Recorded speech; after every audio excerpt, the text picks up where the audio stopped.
नमस्कार दोस्तों, मैं धीरेन्द्र आपका अपनी इस वीडियो में स्वागत करता हूं। जैसा कि आप देख सकते हैं, आज हम क्लास 6 एनसीईआरटी साइंस का 15th चैप्टर डिस्कस करने जा रहे हैं। तो 15th चैप्टर का एयर अराउंड अस यानी कि हमारे चारों तरफ जो भी एयर है उसके बारे में पढ़ेंगे कि यह किसकी बनी हुई है और हमारे चारों साइड एयर है भी कि नहीं है। ये सब चीजें हम देखेंगे, ठीक है। We have learn in chapter 9 that all living things require air. जैसा कि चैप्टर 9 में हमने सीखा था कि जितनी भी लिविंग थिंग्स हैं उनको एयर चाहिए होता है। But have you ever seen air? क्या आपने कभी भी आज तक कभी आपने एयर को देखा है? You might not have seen air. आपने एयर को नहीं देखा होगा, बट लेकिन surely you must have field it's presence in so many ways. But surely आप इसका प्रेजेंस, किसका प्रेजेंस, एयर का प्रेजेंस कई तरीकों से फील्ड किया होगा। यानी कि एयर को तो आपने नहीं देखा, बट श्योरली इसका प्रेजेंस आपने डिफरेंट तरीकों से महसूस किया होगा। You notice it when the leaves of the tree rustle or the clouds hanging on a cloth line। So Russell का मतलब बोला सरसराहट करना। जैसे कि क्या होता है जब हवा चलती है, जब विंड चलती है, तो क्या होता है कि जो पत्तियां होती हैं, लीव्स होते हैं ट्री को, क्या करते हैं, सर सर सर करके ऐसे आवाज आती है, आप समझ जाओ हिलना, ठीक है। और the clothes hanging on clothes line, स्वय का मतलब होता है हिलना, ठीक है। तो आपने नोटिस किया होगा कि जब ट्री का जो पौधे होते हैं उनकी जो पत्तियां होती हैं हिलती हैं, और जो क्लॉथ्स होते हैं यानी जो कपड़े होते हैं जिसको सूखने के लिए जो हैंगिंग हम डालते हैं, तो वो भी क्या करते हैं, स्वय करते हैं, यानी वो भी हिलते हैं। Pages of an open book begin fluttering when the fan is switched on. Fluttering का मतलब होता है फड़फड़ाना, ठीक है। यानी जो पेजेस होते हैं, जो हमारी बुक के कोई ओपन बुक है उसके जो पेजेस हैं, जैसे ही हम फैन को स्विच ऑन कर देते हैं, फैन चलने लगता है, उससे क्या होता है, जो पेजेस होता है ना, फटफट फटफट करके उसमें आवाज आती है, ठीक है, वो हिलते हैं। The moving air makes it possible for you to fly your kite. देखो, हम अपनी जो पतंग होती है दोस्तों, जो हमारी पतंग होती है, हम किसकी वजह से उसको हम फ्लाई करा पाते हैं, किसकी वजह से हम उसको उड़ा पाते हैं? क्योंकि हम उसको एयर की वजह से ही हम उसको उड़ा पाते हैं। यानी एयर हमारा मदद करता है, हमारी हेल्प करता है, जिसकी वजह से हम जो है कि जो उसको फ्लाई करा पाते हैं, किसको, पतंग को। यानी अगर एयर नहीं होता तो हम पतंग को फ्लाई नहीं करा पाते। Do you remember activity 3 in chapter 5 in which you separated the sand and sawdust by winnowing? तो दोस्तों, ये है चैप्टर 5 का जो एक्टिविटी 3 था। इसमें क्या था, हमने विनोइंग के थ्रू जो सॉ डस्ट है, यहाँ पे देखो सैंड को, ड्राई सैंड को और सॉ डस्ट को विनोइंग के थ्रू हमने क्या किया था, सेपरेट किया था। Winnowing is more effective in moving air. देखो, जो विनोविंग होता है वो ज्यादा इफेक्टिव होता है, ज्यादा असरदार होता है जब एयर जो है मूव करती हो, यानी कि हवा जब चल रही हो। You may have notice that during storm the wind blows at a very high speed. हो सकता है आपने नोटिस किया होगा कि जब स्टॉर्म आता है, जब तूफान आता है, तो उस टाइम जो विंड की स्पीड होती है ना, बहुत ही ज्यादा होती है, बहुत तेज होती है। It may even अप्रूट trees and blow of the roof tops. में भी इतना ज्यादा तेज होती है दोस्तों कि ये ट्रीज को अप्रूट कर देती है। अप्रूट मतलब उखाड़ देती है, जो पेड़ होते हैं, पौधे होते हैं, उनको उखाड़ देती है, और जो रूफ टॉप होता है उसको ब्लो कर देती है, मतलब उसको उड़ा ले जाती है। Have you ever played with a फिरकी? क्या आपने कभी भी फिरकी के साथ खेला है? यानी ये क्या है, ये फिरकी है, इसको कभी आपने चलाया है? Activity 1, let us make a फिरकी ऑफ आवर। चलो हम खुद से एक फिरकी बनाते हैं अपना। Following the instruction shown in figure 15.2। जैसा कि यहाँ पे इंस्ट्रक्शन दिखाया गया उसी हिसाब से आपको बनाना है, ठीक है।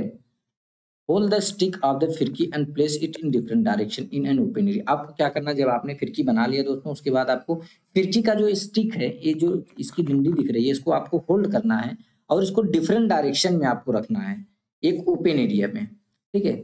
Move it a little back and fourth. इसको थोड़ा सा आपको एक बार सामने की साइड यानी आगे की साइड, एक बार पीछे की साइड इसको मूव करना है। Observe what happen. अब देखो कि क्या हुआ, क्या होता है। डज द फिरकी रोटेट? क्या फिरकी रोटेट करती है? व्हाट मेक्स अ फिरकी rotate? Moving air, isn't it? आखिर में फिरकी क्यों रोटेट करती है? मूविंग एयर की वजह से, isn't it? Have you seen a weather cock? क्या आपने वेदर कॉक देखा है? It shows the direction in which the air is moving at that place. तो वेदर कॉक जहाँ पे लगा रहता है दोस्तों, ये वह डायरेक्शन दिखाता है जिस डायरेक्शन में एयर मूव कर रही है, ठीक है। 15.1 is air present everywhere around around us? क्या जो एयर है वो हर जगह हमारे चारों तरफ फैली हुई है, प्रेजेंट है? Close your fist. अपने फिस्ट को यानी अपनी मुट्ठी को बंद करो। What do you have in it? आपकी मुट्ठी के अंदर क्या? नथिंग। ऐसा है कि इसके अंदर कुछ भी नहीं है। चलो हम इसको ट्राई आउट करते हैं, मतलब इसको चेक करते हैं कि हमारे जो हमने फिस्ट बंद किया उसके अंदर कुछ है या नहीं है, ठीक है। Activity 2, take an empty open bottle. आपको एक खाली बॉटल लेना है। Is it really open bottle, यानी कि कैप नहीं लगाना है, ठीक है।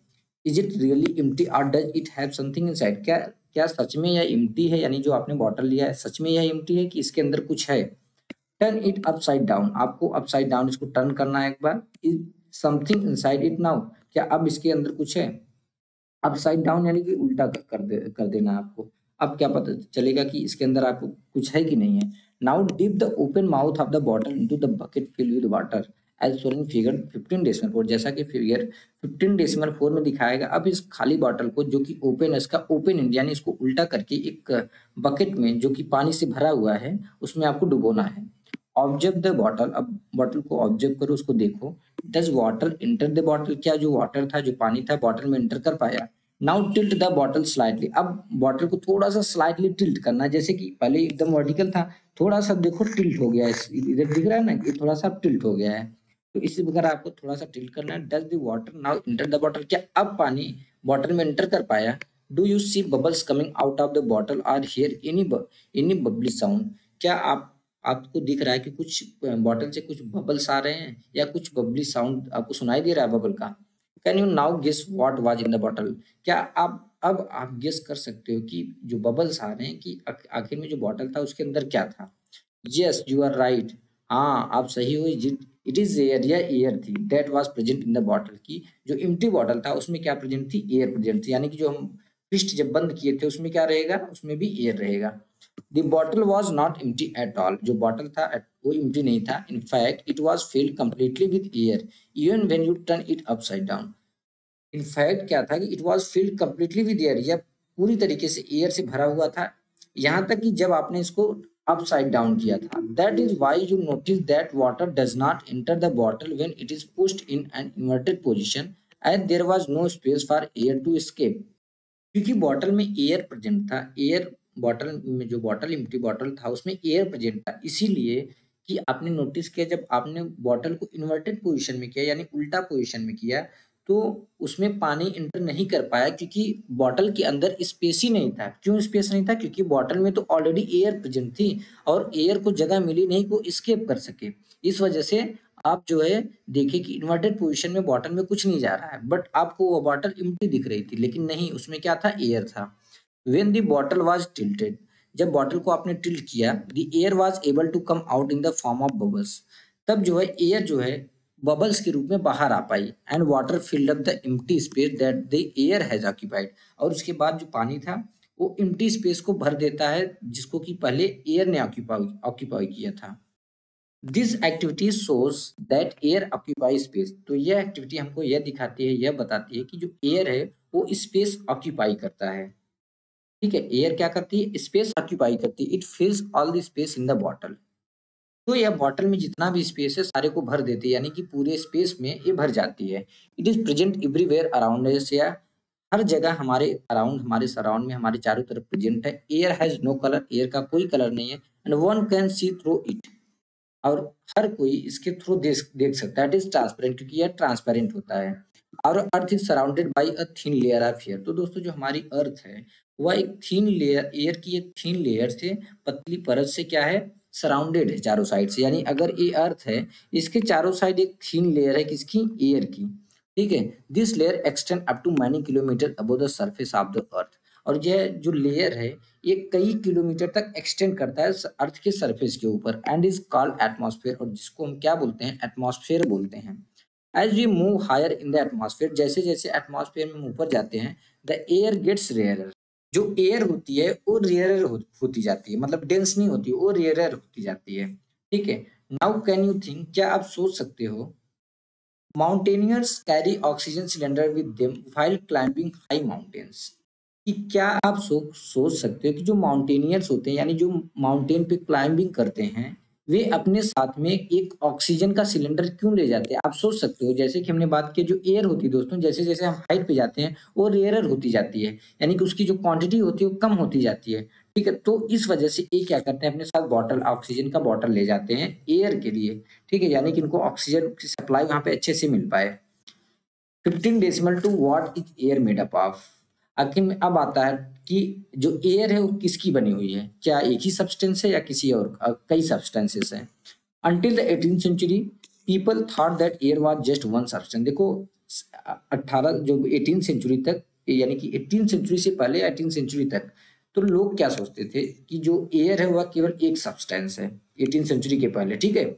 एक्सपेरिमेंट है prove that it is really not so. तो 18 सेंचुरी के बाद बहुत लोगों ने एक्सपेरिमेंट किया, साइंटिस्ट ने एक्सपेरिमेंट किया, तो यह प्रूफ हुआ कि रियली ऐसा नहीं होता कि जो एयर होती है केवल एक सब्सटेंस होती है। Air is a mixture of many gases. जो एयर होती है वो कई सारी गैसेस का मिक्सचर होती है। What kind of a mixture is it, आखिर में किस टाइप का मिक्सचर होता है। Let us find out about some of the major component of this mixture one by one. चलो इस मिक्सचर का यानी कि जो एयर का मिक्सचर होता है उसकी उस मिक्सचर में कौन कौन से कंपोनेंट होते हैं, कुछ मेजर कंपोनेंट की हम बातें करते हैं। तो water vapour, we have learn earlier that air contain water vapour. Earlier हमने पहले पढ़ा था कि जो एयर होती है उसमें वाटर वेपर प्रेजेंट होता है। We also saw that when air comes in contact with the cool surface, और हमने यह भी देखा कि जब एयर कूल सरफेस के कांटेक्ट में आती है इट कंडेंस, ये कंडेंस हो जाती है and drop of water appear on the cool surface. तो हमको क्या दिखता है कि ये ड्रॉप ऑफ वाटर यानी कि पानी के ड्रॉप जैसा एक जो सरफेस कूल्ड होता है, जो ठंडा सरफेस होता है उस पर अपीयर होने लगता है, ठीक है। यानी कि एयर का जो वाटर वेपर था वो दिखता है वहां पे। The presence of water vapour in air is important for the water cycle in nature. तो दोस्तों नेचर में वाटर साइकिल के लिए जो वाटर वेपर का प्रेजेंस है, यानी कि वाटर वेपर का जो उपस्थिति है वो बहुत ही ज्यादा ही इंपॉर्टेंट है। किसके लिए? Water cycle in nature, nature में वाटर साइकिल के लिए, ठीक है। बात oxygen activity 3, in the presence of your teacher, अपने टीचर की प्रेजेंस में यानी कि अपने टीचर की उपस्थिति में fix two small candles of the same length on a table. आपको सेम लेंथ की दो कैंडल को, दो छोटी कैंडल को एक टेबल पे फिक्स करना है, जैसा कि फिगर 15.6 में दिखाया गया। एक कैंडल ए भी सेम लेंथ का, ए भी सेम लेंथ का। लाइट बोथ द कैंडल, सब दोनों को जला देना है। लाइट मतलब जला देना है, ठीक है।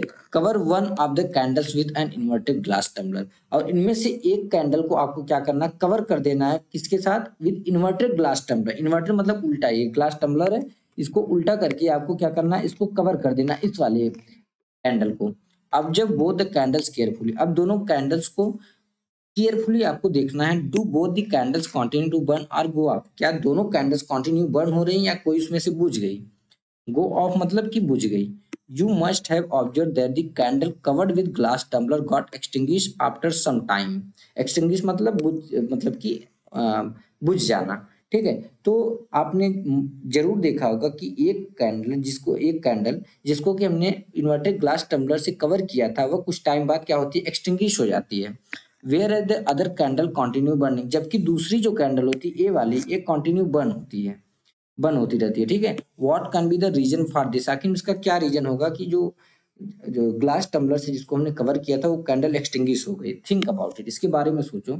It seems that the candle extinguish because the component inside of the glass tumbler which support burning is limited.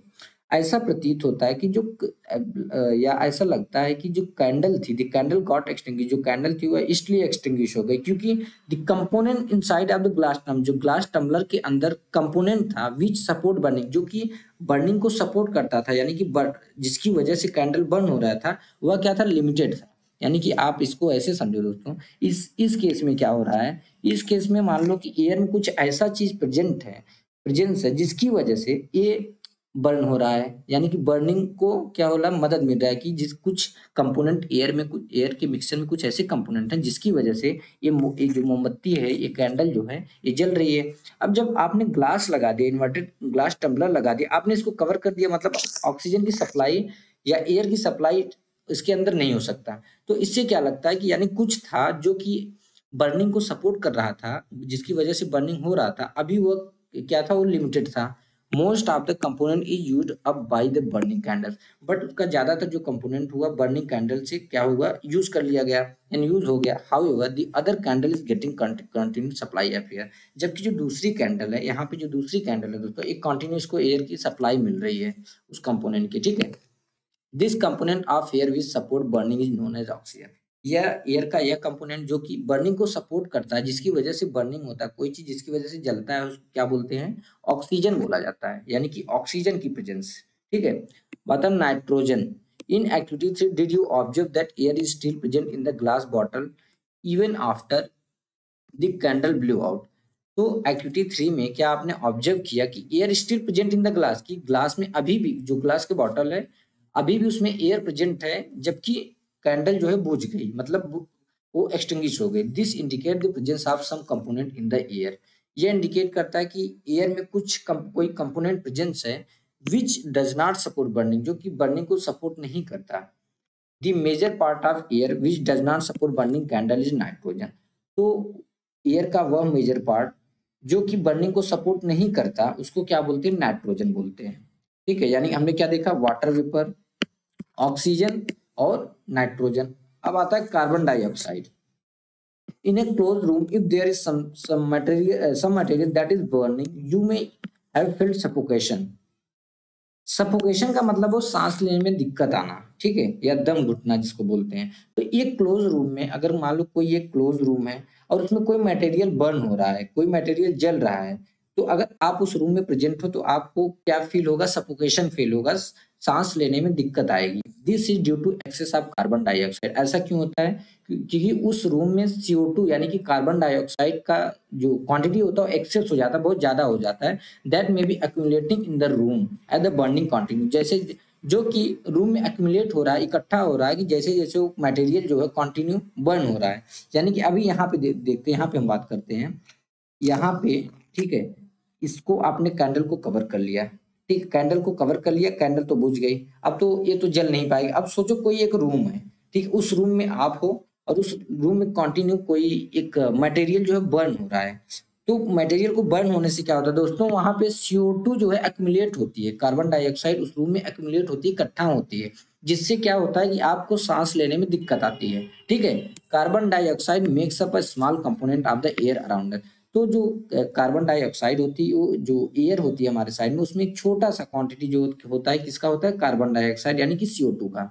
Plants and animals consume oxygen for respiration and produce carbon dioxide. जो plant होते हैं और जो animal होते हैं वे क्या करते हैं, ऑक्सीजन को कंज्यूम करते हैं रेस्पिरेशन के लिए और CO2 को प्रोड्यूस करते हैं। Plant and animal matter also consume oxygen on burning and produce mainly carbon dioxide and a few other gases. तो क्या होता है, जो प्लांट होते हैं और जो एनिमल होते हैं, जब ये बर्न होते हैं, जब ये जलते हैं, तो ये क्या करते हैं, ये कार्बन इसको ऑक्सीजन को क्या करते हैं, कंज्यूम करते हैं।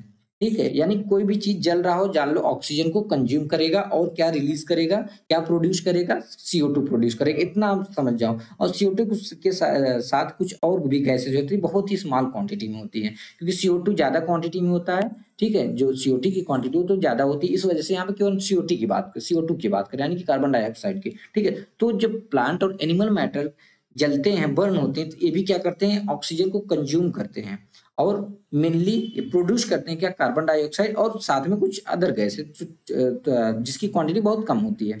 It is advisable not to burn dry leaves and discarded remains of the crop. ये एडवाइजेबल है, आपके लिए सलाह दी जाती है, आपको एडवाइस किया जाता है कि आपको ड्राई लीव्स को नहीं बर्न करना है और डिस्कार्ड जो क्रॉप का डिस्कार्डेड रिमेन्स है उसको नहीं बर्न करना है। क्यों, विच पॉल्यूट आवर सराउंड, जो कि हमारे सराउंडिंग को पॉल्यूट करता है। ठीक है, dust and smoke. The burning of fuel also produce smoke. देखो जब फ्यूल बर्न होता है वो क्या प्रोड्यूस करता है, smoke. Smoke contain a few gases and fine dust particle. तो स्मोक में हम जानते हैं क्या, कुछ गैसेस होती हैं और छोटे छोटे डस्ट के पार्टिकल्स होते हैं। एंड इज ऑफन हार्मफुल, और वे हमारे लिए क्या होते हैं, हार्मफुल रहते हैं। That is why you see long chimneys in factory, जिसकी वजह से यही रीजन है कि जो चिमनीज होती हैं, जो फैक्ट्रीज में चिमनीज होती हैं, उनकी हाइट बहुत ज्यादा होती है। This takes the harmful smoke and gases away from our noses. तो इस वजह से, क्योंकि चिमनी लंबी होती है, बड़ी हाइट ज्यादा होती है, इस वजह से जो सराउंडिंग यानी कि जो हार्मफुल गैसेस होती है, हार्मफुल जो स्मोक होता है, वो हमारे नोज से बहुत दूरी पे चला जाता है। But bring it closer to the birds flying up in the sky. But यह जो है कि उन जो बर्ड्स यानी कि जो पक्षी आसमान में उड़ रहे हैं, उनके उनके नजदीक रहता है, जिस वजह से उनके, आपने देखा होगा, जो पक्षियां हैं, जो बर्ड्स हैं, वो धीरे धीरे क्या हो रहे हैं, गायब हो रहे हैं, मतलब विलुप्त हो रहे हैं। ठीक है, dust particles are always present in air. हमेशा याद रखो, डस्ट पार्टिकल जो होता है हमेशा एयर में प्रेजेंट रहता है। एक्टिविटी 4 के थ्रू उसको देखते हैं। Find a Sunny room in your school और होम। आपको एक सनी रूम आपके स्कूल में या होम में आपको देखना है, यानी कि जहाँ पे सन की लाइट अच्छे से आ रही हो।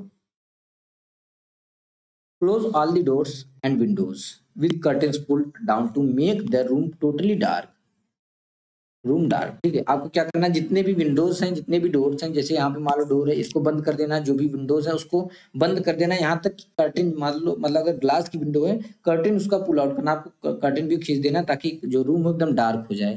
Now open the door or a window facing the sun. अब आपको क्या करना है, या एक डोर को, नाउ ओपन द डोर, आपको एक डोर को ओपन करना है या विंडो को ओपन करना है जो कि सन को फेस कर रहा हो, जस्ट अ लिटिल, बस थोड़ा सा ही ओपन करना है, in such a way that it allows sunlight to enter the room only through a slit. Slit का मतलब थोड़ा सा जगह या दरार जैसा, ठीक है। तो आपको क्या करना है, एक विंडो को या एक डोर को जो कि सन के साइड फेस कर रहा हो, सब जैसे यहाँ पे सन इस डायरेक्शन में होगा, तो विंडो को और या डोर को थोड़ा सा ओपन करना है ताकि जो है थोड़ी सी दरार से क्या होता, क्या हो, जो सन की लाइट है रूम में इंटर कर सके। Look carefully at the incoming beam of sunlight. अब आपको जो इनकमिंग बीम ऑफ सनलाइट है, यानी सनलाइट की जो बीम आ रही है, इसको ध्यान से देखना है, ठीक है। Do you see some tiny shining particles moving in the beam of sunlight? क्या आपको दिखता है कुछ शाइनिंग पार्टिकल जो है कि उसमें मूव कर रहा है, जैसे इसमें दिखाई दे रहा है कि क्या है, देखो छोटे छोटे पार्टिकल्स हैं, ठीक है। व्हाट आर दीज पार्टिकल, आखिर में पार्टिकल्स क्या हैं? During winters you might have observe similar beam of sunlight filter through the trees in which dust particle appear to dance merrily around। तो विंटर्स के टाइम में, विंटर यानी कि सर्दियों के टाइम में आपने ऑब्जर्व किया होगा, आपने देखा होगा कि similar beam beam of sunlight, sunlight की ऐसी ही बीम फिल्टर होकर थ्रू द ट्रीज, जो ट्री की पत्ते, जो मैंने पौधों की जो पत्तियां होती है उससे फिल्टर होकर, या जो पेड़ होते हैं उनसे फिल्टर होकर इसी प्रकार की सनलाइट आपको दिखती है। In which dust particle appear to dance merely around, जिसमें ऐसा प्रतीत होता है कि जो डस्ट के पार्टिकल्स हैं वो डांस कर रहे होते हैं, ठीक है। यानी कि सर्दियों के टाइम में आपने ध्यान से देखा होगा, जैसे जो ट्री होते हैं, यानी जो पौधे होते हैं ना, उनसे जो फिल्टर होके, यानी कि जो भी स्पेस मिलता है, फिल्टर का कहने का मतलब है जो स्पेस, थोड़ा बहुत उनको स्पेस मिलता है, उससे होकर जो बीम ऑफ सनलाइट दिखती है, उसमें ऐसा दिखता है कि कुछ इसके धूल के कण या डस्ट के पार्टिकल जो है उसमें डांस करते हुए प्रतीत होते हैं। This show that air also contain dust particle. तो यह बताता है या यह दर्शाता है कि जो एयर होती है वो, उसमें डस्ट पार्टिकल भी होते हैं, यानी कि एयर डस्ट पार्टिकल्स कंटेन करती है। The presence of dust particles in air vary from time to time and from place to place. तो जो डस्ट पार्टिकल्स का प्रेजेंस है, यानी डस्ट पार्टिकल की जो उपस्थिति है एयर में, वो टाइम टू टाइम और प्लेस टू प्लेस वेरी करती है, ठीक है। We inhale air when we breathe through our nostrils. Nostrils का मतलब होता है नाक, जो हमारी नोज होती है उसको नोस्ट्रल्स बोलते हैं, ठीक है। तो जब हम क्या करते हैं, जब हम ब्रीदिंग करते हैं, अपने नाक से सांस लेते हैं, तो हम क्या करते हैं, एयर को इनहेल करते हैं। Fine hair and musk mucus are present inside the knows.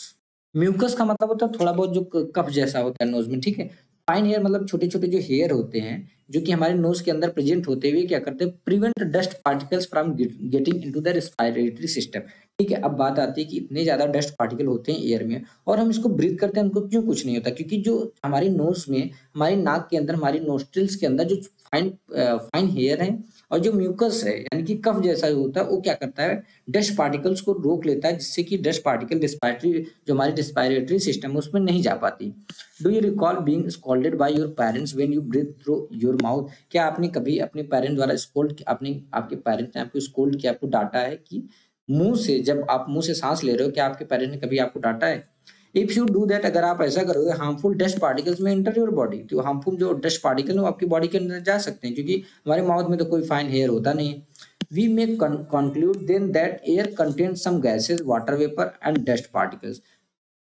तो अभी हम कंक्लूड कर सकते हैं कि जो एयर होता है उसमें कुछ गैसेस होती हैं, वाटर वेपर होता है और डस्ट पार्टिकल्स होते हैं। The gases in air are mainly, जो मेन गैस, जो गैसेस होती हैं ज्यादा करके, मतलब एयर में मेनली कौन गैसेस होती हैं, नाइट्रोजन, ऑक्सीजन और थोड़ा सा अमाउंट कार्बन डाइऑक्साइड का, और अदर मतलब और अदर गैसेस होती हैं, ठीक है। However there may be some variation in the composition of air from place to place. देखो, हो सकता है कि जो एयर का जो कंपोजिशन होता है वो प्लेस टू प्लेस वेरी करता हो, ठीक है। We see that air contain mostly nitrogen और ऑक्सीजन। तो हमने देखा जो एयर होती है मोस्टली क्या कंटेन करती है, नाइट्रोजन और oxygen.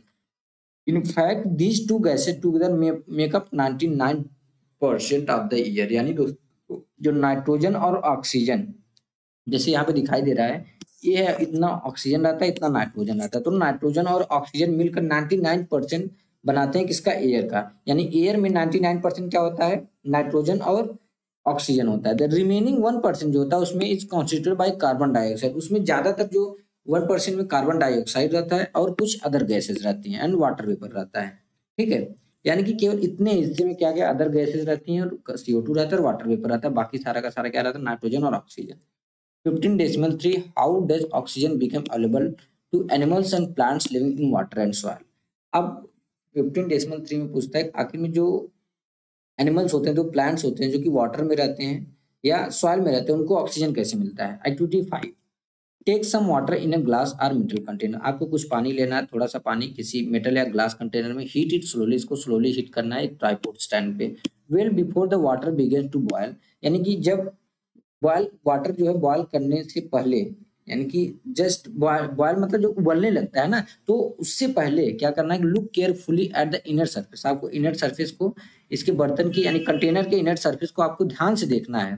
Do you see tiny bubbles on the inside, क्या आपको छोटे छोटे बबल्स इसके इनसाइड देखते हैं। जैसे यहाँ पे देख सकते हो, ये बॉयल यानी कि जब पानी बॉयल होगा उससे जस्ट पहले ऐसे ऐसे छोटे छोटे बबल्स बनते हुए दिखाई देंगे आपको इनर सरफेस पे कंटेनर के।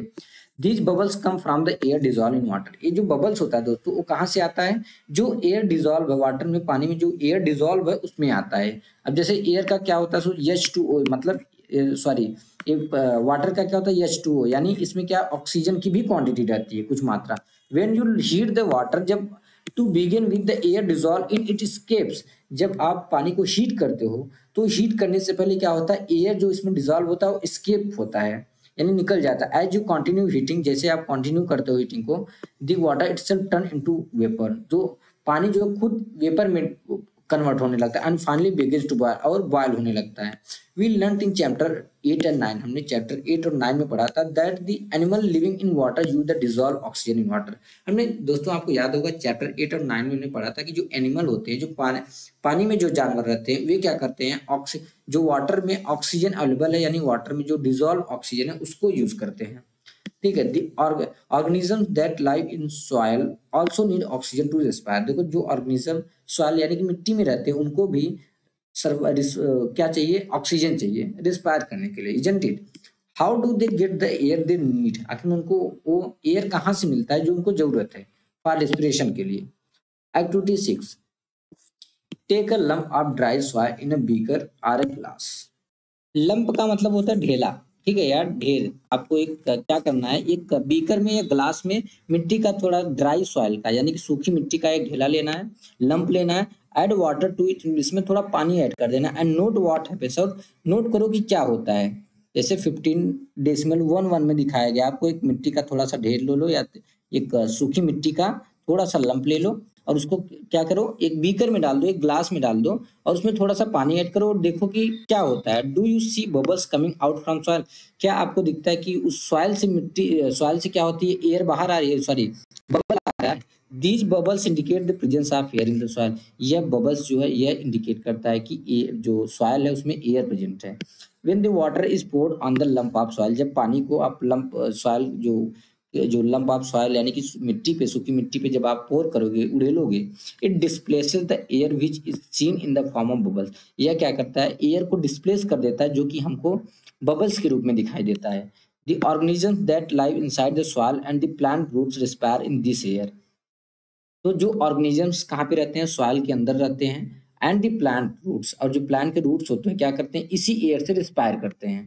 ठीक है, a lot of burrows and holes are formed in deep soil by the animals living in the soil, यानी कि सॉइल में जो एनिमल्स रहते हैं वे क्या करते हैं, बहुत सारे बरोज और होल्स बना लेते हैं बहुत गहराई तक मिट्टी के अंदर। बरोज यानी कि छिद्र बोलते हैं, ठीक है, whole. These burrows also make spaces available for air to move in and out of the soil. तो इन बरोज की वजह से क्या होता है, जो एयर होता है उसके लिए स्पेस मिल जाता है कि वे मूव इन कर सकते हैं और सॉइल के अंदर जा सके और सॉइल के बाहर जा सके। ठीक है, however when it rains heavily, however क्या होता है, जब ज्यादा बारिश होती है, water fills up all the space occupied by the air in the soil, तो जो भी स्पेस ऑक्यूपाई होता है किसके द्वारा, एयर के द्वारा, उस छिद्र में, उस बरो में या होल में, उसमें क्या होता है, पानी चला जाता है। इट इन दिस सिचुएशन, इस सिचुएशन में animals living in the soil have to come out for respiration. इस सिचुएशन में क्या होता है दोस्तों, जो एनिमल जो कि मिट्टी के अंदर रह रहे होते हैं उनको रेस्पिरेशन के लिए बाहर आना पड़ता है। Could this be the reason why earthworms come out of the soil only during heavy rains? क्या यही रीजन है कि जो अर्थवर्म होते हैं यानी जो केचुआ होता है वह केवल हेवी रेन के टाइम में ही बाहर क्यों आता है, सॉइल के बाहर क्यों आता है रेस्पिरेशन के लिए?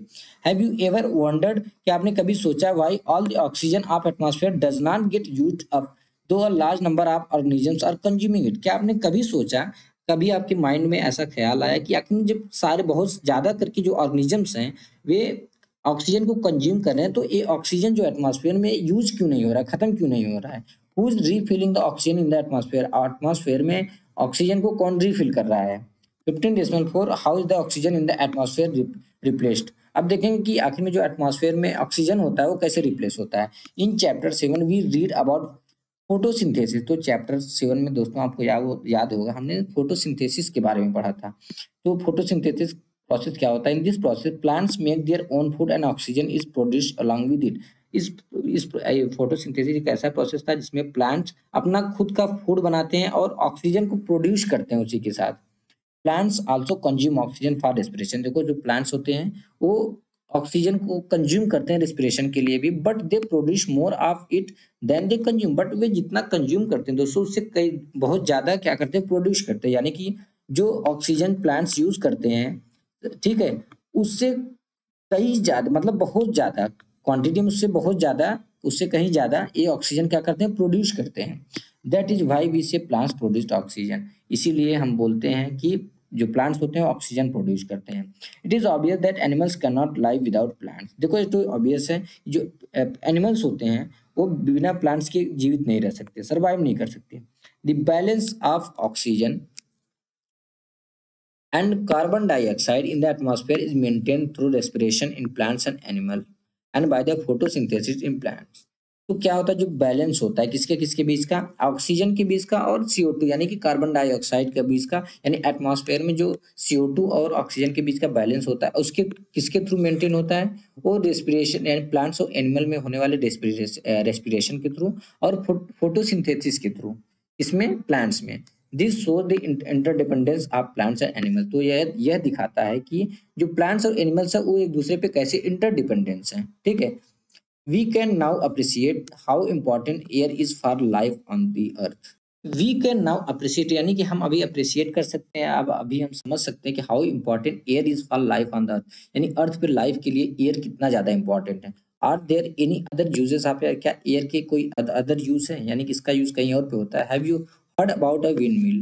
क्या आपने विंड मिल के बारे में सुना है? जैसे ये क्या है, ये विंड मिल है, ठीक है। The wind makes the wind mill rotate. यानी कि दोस्तों जो विंड मिल होता है वो विंड की वजह से रोटेट होता है, यानी ये विंड मिल है, ठीक है। ये किसकी वजह से, एयर जो है इसको रोटेट करती है। The wind mill is use to draw water from tubewells and to run flour mill. Flour का मतलब होता है आटा। तो विंड मिल का इस्तेमाल कहाँ पे होता है, ट्यूबवेल से पानी निकालने के लिए और आटा चक्की को रन करने के लिए, चलाने के लिए। Wind mills are also use to generate electricity. और विंड मिल्स का इस्तेमाल इलेक्ट्रिसिटी को जनरेट करने में भी होता है। Air help in the movement of sailing yachts, gliders, parachutes and aeroplanes. जो एयर किसको किसको मदद करती, हेल्प करती है, जैसे सेलिंग यार्ड्स जो होती हैं यानी सेलिंग बोट जो होती है उनको मूवमेंट कराने में, उनको चलाने में एयर हेल्प करती है। ग्लाइडर को चलाने में हेल्प करती है, पैरासूट को और एरोप्लेन को भी चलने में एयर जो है हेल्प करती है। Birds, bats and insect can fly due to the presence of air. जो बर्ड होती हैं, जो बैट्स होती हैं और जो इंसेक्ट होते हैं वो फ्लाई कर सकते हैं क्योंकि इसकी वजह से, due to the presence of air, air की प्रेजेंस से यानी कि एयर की उपस्थिति से ही ये फ्लाई कर सकती हैं।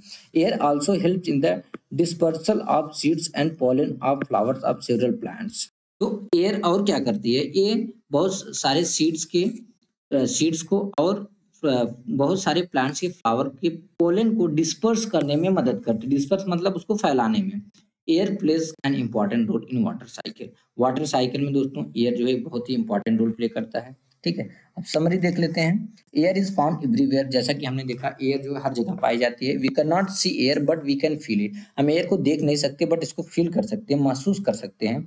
Air in motion is called wind. जब एयर मोशन में रहती है यानी चलती है, जब एक इसके पास कोई स्पीड रहती है तो इसको क्या बोलते हैं, विंड बोलते हैं।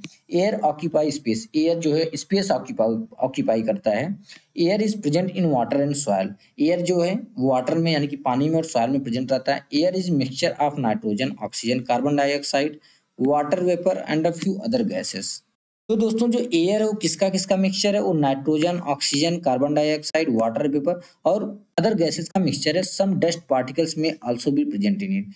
इसमें कुछ डस्ट पार्टिकल्स भी प्रेजेंट होते हैं। Oxygen support burning and is necessary for living organism. देखो ऑक्सीजन जो है वो बर्निंग को सपोर्ट करता है, यानी कोई मटेरियल बर्न होता है ऑक्सीजन की वजह से, एंड इसलिए नेसेसरी, और ये जो ऑक्सीजन है ये लिविंग ऑर्गेनिजम्स के लिए क्या नेसेसरी है। The envelope of air that surround the earth is known as atmosphere. जैसा कि हम जानते हैं जो हमारी अर्थ है दोस्तों वो थीन लेयर से क्या है, कवर्ड है, एयर की थीन लेयर से कवर्ड है, जिसको या इन्वेलप जो है, यानी कि जो अर्थ है इसके साइड एक इन्वेलप लगा हुआ है एयर का, उसको क्या बोलते हैं, एटमॉस्फेयर बोलते हैं। Atmosphere is essential for life on the earth. जो एटमॉस्फेयर है वो अर्थ पे लाइफ के लिए बहुत ही इसेंशियल है। Aquatic animals use dissolve air in water for respiration. जो एक्वाटिक एनिमल्स होते हैं यानी जो पानी में रहते हैं, आपका मतलब पानी होता है वाटर, तो पानी में जो एनिमल्स रहते हैं वो क्या करते हैं कि रिस्पिरेशन के लिए जो पानी में जो एयर डिजॉल्व एयर है उसका इस्तेमाल करते हैं। Plants and animal depend on each other for exchange of oxygen and carbon dioxide from from air. जो प्लांट्स होते हैं और जो एनिमल होते हैं ये एक दूसरे पर डिपेंड रहते हैं, किसके लिए, for exchange of oxygen and carbon dioxide from air, air से कार्बन डाइऑक्साइड और ऑक्सीजन को एक्सचेंज करने के लिए। ठीक है, एक दूसरे पे क्या रहते हैं, डिपेंड रहते हैं। तो फाइनली दोस्तों हमने ये चैप्टर कंप्लीट कर लिया और आशा करता हूँ कि आपको भी ये चैप्टर समझ में आ गया होगा। तो मिलते हैं नेक्स्ट वीडियो में।